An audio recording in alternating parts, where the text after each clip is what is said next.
Hello everyone, আসসালামু আলাইকুম। শীত চলে এসেছে আর এই শীতের একটি জনপ্রিয় খাবার হচ্ছে কুমড়ো বড়ি। কুমড়ো বড়ি যে কোনো মাছের সাথে রান্না করলে ভালো লাগে বা যে কোনো সবজির সাথেও কিন্তু অনেক ভালো লাগে। তো আমি কুমড়ো বড়িটা কীভাবে তৈরি করতে হয় সেটা আপনাদের সাথে শেয়ার করছি। তো এখানে আমি 3 কেজি কালারের ডাউল নিয়ে নিয়েছি আর এটা আমি একটা বড় একটা গামলায় ভিজিয়ে রেখেছি। এটা আমি 4-5 ঘন্টা ভিজিয়ে রেখেছি। আর দেখতে পাচ্ছেন একটা বড় চাল কুমড়া, এটা গ্রামে আমার আম্মু চাল কুমড়া লাগিয়েছিল, সেই গাছটাতে হয়েছিল।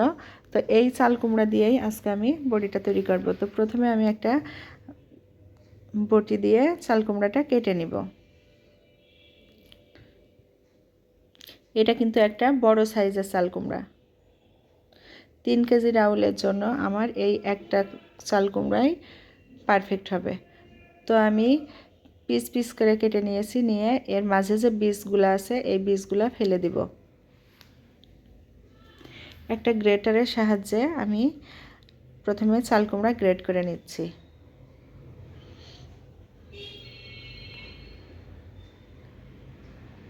এটা কিন্তু খুবই সাবধানে করতে হবে।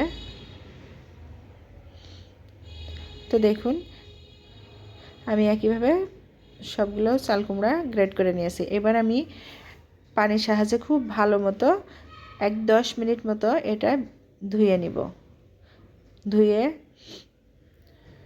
পরিষ্কার করে নিব, না হলে চাল কুমড়াটা কিন্তু বেশি ভালোভাবে না ধুলে বড়িটা টক লাগবে। আর যে ডাউলটা আমি ভিজিয়ে রেখেছিলাম সেই ডাউলটা একটা মাটির শাড়ি, আমাদের এলাকায় এটাকে শাড়ি বলে, অন্য এলাকায় কী বলে জানি না, শাড়িতে ঘষে ঘষে ভালো মতো ধুয়ে নিব। তো এই ডাউলটা আমি আধা ঘন্টা ধরে শাড়ির সাহায্যে খুব ভালো মতো ধুয়ে নিয়েছি, ধুয়ে পানি ঝরিয়ে রেখেছি। আর যে কুমড়োটা আমি রেখে দিয়েছিলাম সেই কুমড়োটা এর মধ্যে মিশিয়ে দিব। দিয়ে এবার আমি এটা মিলে কুটে নিব বা মিল থেকে পিষে নিয়ে আসব।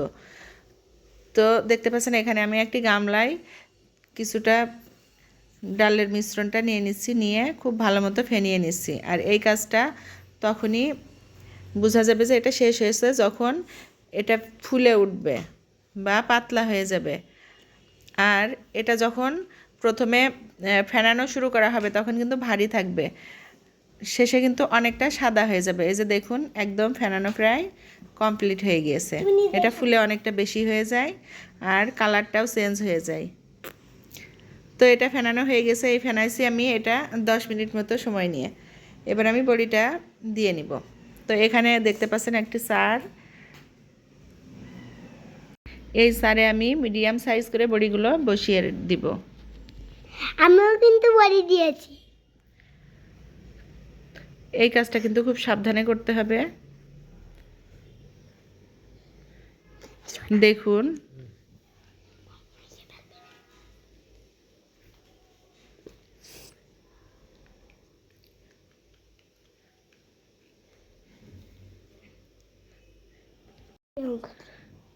সবগুলো বড়ি আমি একইভাবে দিয়ে নিব। তো আমার সবগুলো বড়ি বসানো হয়ে গেছে, এগুলো আমি এবার রোদে শুকিয়ে নিব।